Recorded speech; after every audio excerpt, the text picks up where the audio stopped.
que o cara que gravou com Vanessa Camargo, Kel Smith e teve o Simon Phillips passando numa batera nas músicas dele, tem para ensinar sobre equipamento. Fica aí que vai começar.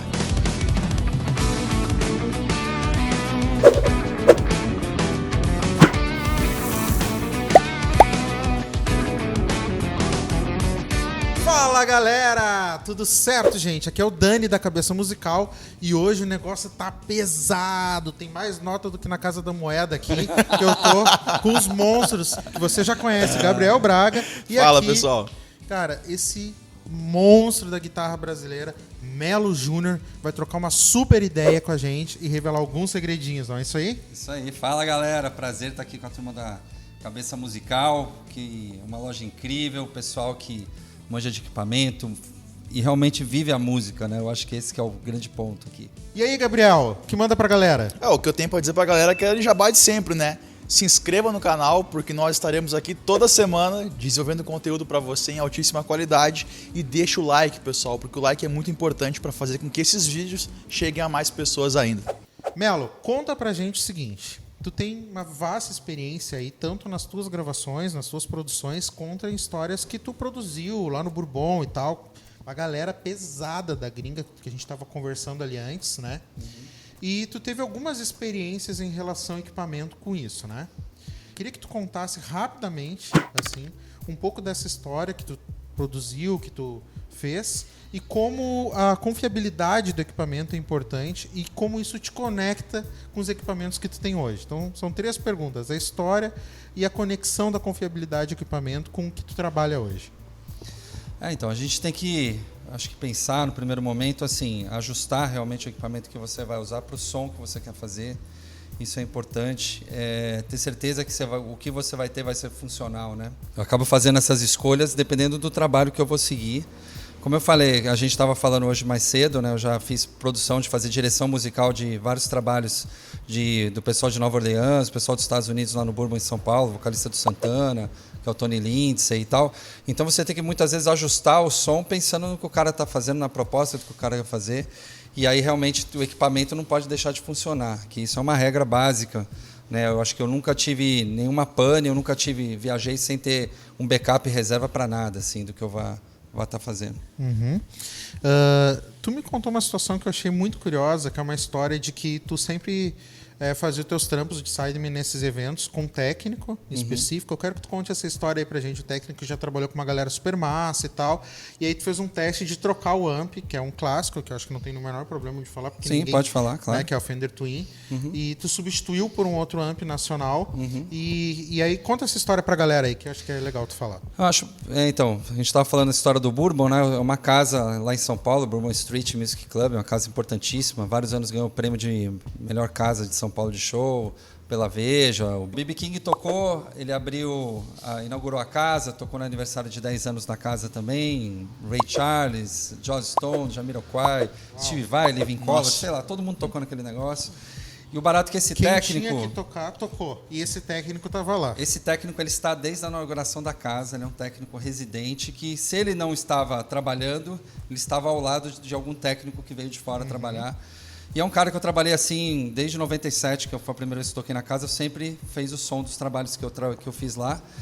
E como a gente estava falando, a casa tem, por exemplo, 2 Fender Twins estão disponíveis para quem vai tocar, que é um standard lá fora de amplificador, quando você fala de locação, então normalmente todo mundo pede ele, normal, comum. E aí o cara está acostumado a ouvir meu som. E eu cheguei e levei o amplificador da O'Neill, o OCG 1202, que é um dos amplificadores que eu tenho.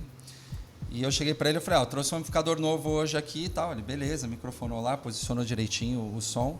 Passamos o som, quando eu cheguei e terminei, o cara falou, falei, e aí? Ele falou, cara... Nada diferente do que eu estou acostumado a ouvir de você. Claro que a gente não está comparando um amplificador clássico valvulado com um amplificador transistor 2 de 12, mas, na verdade, todo o som estava ali e ele estava totalmente funcional e o cara não sentiu falta de nada. Esse é um ponto interessante, porque alguém vai dizer assim, cara... mas era o Melo, é o som do Melo, e aí o Melo tira, se fosse com outro amp, possivelmente ele ia tirar. E eu concordo com isso. Agora, a gente precisa entender que quando o cara compara um amp que custa 5 vezes mais que o outro, pelo menos, um amp de 20K, um amp de menos de 4 mil reais, a gente está falando o seguinte, Cara, é um amp que custa 5 vezes mais, independente do fato de que era o Melo, a ferramenta tinha capacidade de entregar o resultado.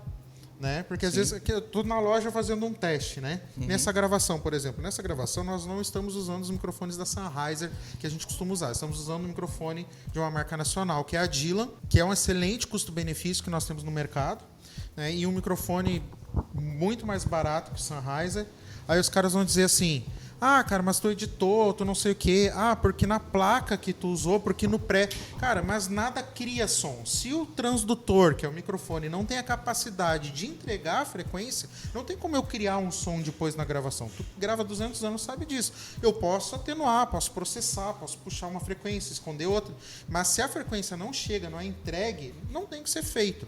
Então esse é um ponto muito interessante, cara. Ah, pode botar, sei lá, o seu ídolo máximo da guitarra aí, pode botar o Steve... Não, Steve Vai é sacanagem porque já morreu, né? Pode botar o Steve Vai. Desculpa aí, gente, porque foi o primeiro nome que eu pensou porque é o meu ídolo máximo da guitarra. Então, vamos botar o Steve Vai, vamos botar quem for. E aí vai dizer assim, ah, mas é o cara. Meu, mas se o amp não entrega, ele não entrega, não tem. Então é muito interessante você pegar um técnico que está super acostumado a gravar, a tocar ao vivo, né? Um técnico de PA, com Fender Twin há mais de 10 anos, há 20 anos, e você botar um amp nacional que custa 1/5 do valor, transistor, e o cara dizer, meu, tu entregou o que tu sempre entrega, é um super golaço. Principalmente para quem tem que carregar e viajar, que era outro ponto que a gente estava falando ali, né, cara? Que é a história de carregar um amp valvulado de 20K versus carregar um amp transistor, né? Você não pode poder pegar a estrada com o valvulado sem botar ele num case, né? Hoje as coisas estão todas mais difíceis, o transporte e tudo mais, mas eu queria pontuar uma coisa que é importante a gente falar quando a gente fala de diferença de preço. Isso vale para a guitarra também. Quando você pega um amplificador que custa 5 vezes mais, ele não é 5 vezes melhor. Ah, sem dúvida. Essa é a realidade. Ele não proporcionalmente, é 5 vezes melhor. até porque tem um monte de coisa embarcada, o status, a marca, a história, o sonho, e aí vai. E claro que a fabricação de um valvulado é cara também, tem tudo isso envolvido na história. E você vai falar assim, Melo, você não tem um valvulado? Eu tenho. Eu tenho um Fender Tremolux 1966. Eita! Aceita minha casa. Quero fazer um profile, hein? Aceitamos. Então, assim, claro, eu penso assim, eu quero colecionar sons, eu sou um pouco assim, mas sons na prática, né, gente?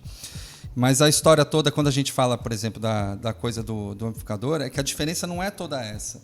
Então, tudo depende muito do seu amplificador. Por exemplo, assim, tem vários amplificadores transistores que são horríveis, no sentido de compressão.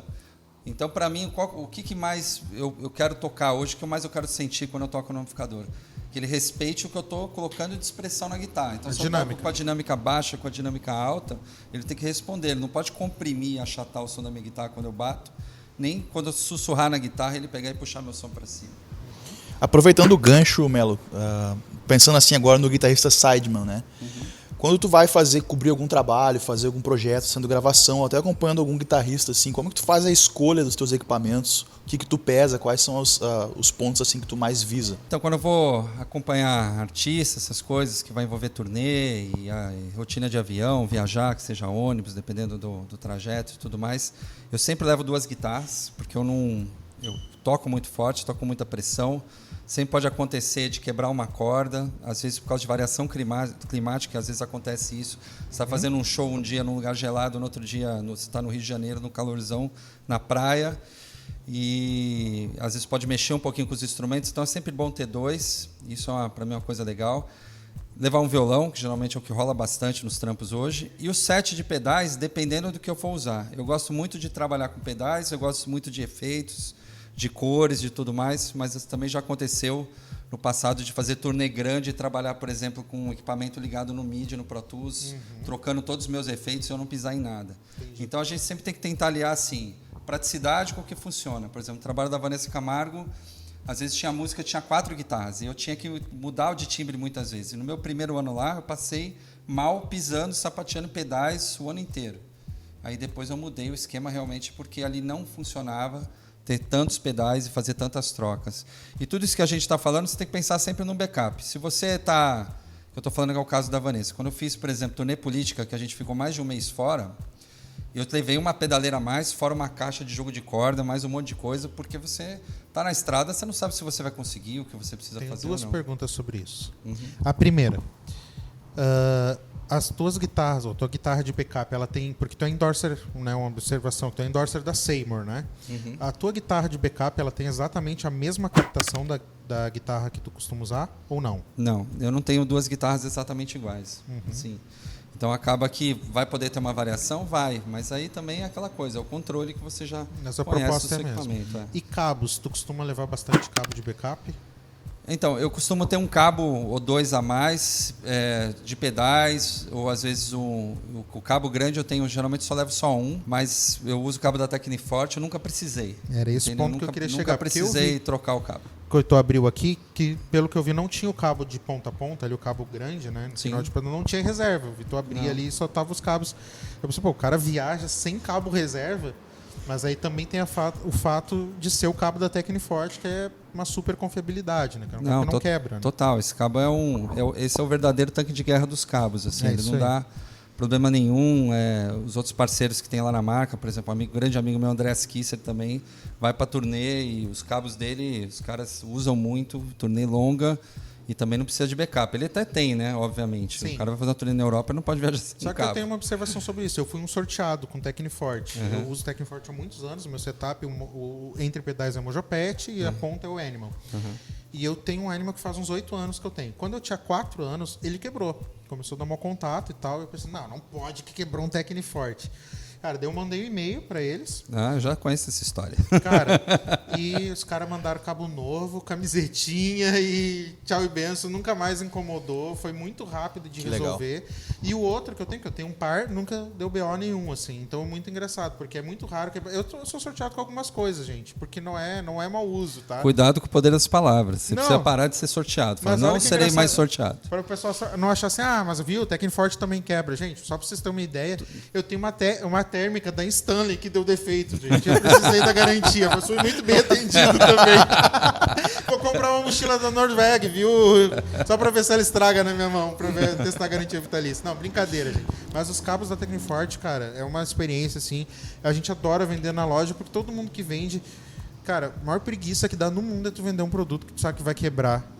A gente para de trabalhar na loja. Então, vender cabo da Tecniforte significa tranquilidade pra gente, não é só pra quem compra. Sim. E fora a questão de timbre, né, gente? Eu sei que tem algumas coisas, atenção, guitarristas, que a galera não investe, né? E uma das coisas que muitas vezes o cara não investe é isso. O cara compra um pedal de R$ 1.500 e quer botar um cabo vagabundo que ele comprou lá no... Veio de brinde, né? Veio de brinde, ou comprou sei lá, na China, qualquer porcaria. Aí bota um negócio ruim, junto um negócio bom, não resolve. A gente tem que ter qualidade de uma ponta até a outra. Cara, eu vou fazer uma observação sobre isso de uma situação que aconteceu na loja. Muito engraçado. Um cliente nosso, que compra com a gente há um tempão, compra tudo. O cliente da O'Neill, inclusive da igreja dele, a line da O'Neill. E o cara tem um Taylor. E chegou um dia aqui na loja e tal. Cara, troca as cordas pra mim e tal. Daí ficou lá, botou, acho que foi da Dario XS ou Elixir, corda top, 013. Aquela sonzão de violão. E aí eu disse assim pra ele, cara, mas, poxa, tu tinha que ter um cabo legal. E a gente tava testando. Olha que curioso, com uma linha da própria Tecniforte, mas um pouco mais de entrada, tá? E aí ele disse, não, mas eu tenho um cabo aqui que eu comprei com vocês. E eu nem uso, porque já tem os cabos lá na igreja, no Direct Box, eu só plugo. Aí a gente abriu o bag dele, era um Animal. Cara, diante de Deus, eu posso trazer esse cara pra fazer uma live pra falar no canal, bicho. Testemunho. É que o negócio é sério. Testemunho, o negócio é sério. O cara tirou o Animal, só tiramos da caixa uma DB, Technologies, tiramos o cabo, sem mexer no botão, e botamos o Animal. Cara, o som do violão veio pra fora. Mudou a resposta de frequência, porque daí tem o lance da capacitância do Animal, que é pra responder. Os agudos abriram, o cara tomou um susto. Ele disse, cara, o que tu fez? Mas tu ligou um pré nesse negócio. Cara, a gente só trocou o cabo dentro da mesma marca por um cabo com uma capacitância programada, projetada para ter os agudos mais abertos, que é a proposta do cabo, assim como tem cabos melhores para baixistas e mais planos. E o som do Taylor do cara veio pra fora na caixa. Então, não só se preocupar com preço, mas comprar o cabo certo. Tem cabo que é projetado para baixo, tem cabo projetado para guitarra, tem cabo como High Clear, que é um cabo extremamente plano, que entrega bem graves, médios, agudos, então muito legal para tecladista ou para uma gravação que tu realmente quer o timbre mais plano, né? Enfim, tem que pensar sobre o cabo e também, gente, a gente está sempre aqui pronto para ajudar vocês com isso, como os consultores da loja que são especialistas no assunto. Bial, manda aí a pergunta que tu ia fazer. Tem uma pergunta muito legal pro Melo, que é o seguinte, o Melo falou para nós que ele teve um período que ele morou fora do Brasil. Então eu gostaria que tu compartilhasse com a galera como que foi essa experiência, como que é morar fora, assim, pro músico, assim, né? Porque a realidade, querendo ou não, lá da América, lá dos Estados Unidos, ele é bem diferente da nossa aqui já há muito tempo, né? Então qual que foi a tua experiência, como foi estar lá? Cara, eu já para começar, eu passei um momento que, por exemplo, a garotada que está assistindo o vídeo não vai entender.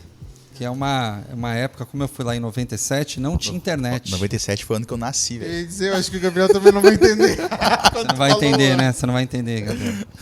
Então, eu também não vou entender. Vai que cola. Então é isso, não tinha internet. Então era um negócio completamente diferente. E eu fui para uma cidade que na época tinha pouquíssimos brasileiros, que hoje tem bastante, porque teve o Katrina, que acabou com a cidade, e os brasileiros foram lá reformar a cidade, que é Nova Orleans, né? New Orleans. E quando eu fui para lá, e eu já fui jogado meio no meio do negócio, eu conheci um pessoal em São Paulo, que foi a primeira vez que eu toquei no Bourbon Street, que era uma galera de um grupo que chamava New Beginnings, e o diretor musical, para que estava sem guitarrista, eu entreguei uma videoaula pro cara, que eu fui no show, e depois o cara deu um jeito de assistir, me convidou para ir lá dar uma canja com eles, e eu acabei fazendo 8 shows com os caras, e depois o cara falou, cara, eu preciso de um cara versátil igual você lá. E eu moro numa casa e tal, e eu fui com a cara e coragem de tudo, e aquela briga que a gente tem no primeiro momento do idioma, porque eu não falava muito bem inglês na época, mas eu já cheguei assim no meu primeiro dia, cara, eu já fui pra igreja tocar. Eu desci do avião, já fui pra igreja tocar. Uau. Foi um negócio bem louco. Uau. Eu toquei em Igreja Batista, toquei muitas casas, toquei em festivais como o Jazz Fest New Orleans, que é o Jazz and Heritage Festival lá. Toquei no Blues Cruise, que é um festival de blues no navio. Fiz um monte de turnê lá. Pausa. Ele tocou em festivais de jazz em New Orleans. É pouca coisa, né? Pausa. É tipo o cara dizer assim, não, eu produzi uns filmes em Hollywood. Ai, cara, é muito engraçado. Eu desenvolvi uma técnica lá que ficou famosa de pão de queijo em Minas. Não, segue. Legal a naturalidade, né? Tipo assim, segue. Não, barato é o seguinte, que nessa edição que eu toquei 2 dias com 2 grupos diferentes. Só falar alguns artistas que estavam nesse festival. Santana tocou nesse festival. Herbie Hancock tocou nesse festival. George Clinton e The P-Funk Masters tocaram nesse festival. E aí eu tive a oportunidade de conhecer a galera das bandas, de entrar nos backstage, porque eu tinha um pass para entrar em tudo. E eu saí para bagunçar a noite com o pessoal da banda do Herbie Hancock. E tinha uma produtora dele que já tinha até vindo pro Brasil, aí ela me via, ela falava, começou a me chamar de Caipirinha. Caipirinha era o brasileiro, né? Sim. Então, assim, são experiências e presentes que a gente ganha ao longo da vida. Depois posso contar mais presentes para vocês que eu ganhei lá fora também, de oportunidades de conviver e ver gente tocar, assim, que realmente são presentes de Deus, assim. Cara, que maravilha, que história massa. É muito legal, cara. Agora, a gente estava falando, né, sobre a confiabilidade das marcas, né? Uhum. E hoje tu tem feito um trampo com a O'Neill. Uhum. E tu me contou essa história, né? Que tu ficou um tempo rodando com amp, testando em lojas diferentes, amps diferentes, para não ter aquela coisa assim, não, os caras me entregaram envenenado, né? Então tu testou o amp estoque, né? Que a gente chama, que é o que vai para prateleira. Sim. E até que tu começou a fazer o trabalho. E eu acho muito louco, assim, cara. Isso acontece com várias marcas, né, bicho? Você tem uma marca aqui que não tem relacionamento hoje, e o vídeo não é do Melo, então tá tudo certo, o vídeo é da loja. Mas, por exemplo, às vezes tu vê a galera metendo pau na Tajima aí na rede social e o cara toca muito dentro do quarto enquanto tá, Cacau e companhia limitada moendo mundo afora, literalmente. Cacau, que é O'Neill também. Que é O'Neill também, né? Com Tajima, né? E aí, às vezes, é uma experiência ruim. O cara pegou uma guitarra super de entrada e tal. É a mesma coisa que a gente tá falando do O'Neill. O cara pegou aquele ampzinho que é pra estudo, bicho. Aí um cara com uma super história como essa, né, cara? Como a tua, poxa, cara, tu... Herbie Hancock, mas a gente está falando de um dos gênios da música mundial. Tu deu banda com a banda dos caras e tá aí felizão da vida tocando com amp nacional, tecnologia acessível, com garantia super legal, extremamente confiável. Cara, eu acho isso super revolucionário pro mercado que a gente está hoje. Eu gosto demais dessa história. Bom, dito isso, galera, Melo, qual é o último recado que tu quer dar pra gurizada que está assistindo com a gente? Contar para vocês que tem um disco aí para sair, muito breve, que já tem alguns singles, também já fazer o convite para vocês conhecerem meu trabalho no Spotify, no Deezer. Como o Dani estava comentando, eu gravei com o Simon Phillips, com o Stuart Hahn. Não tinha outro, gente. Foi eles mesmos. Era quem tinha.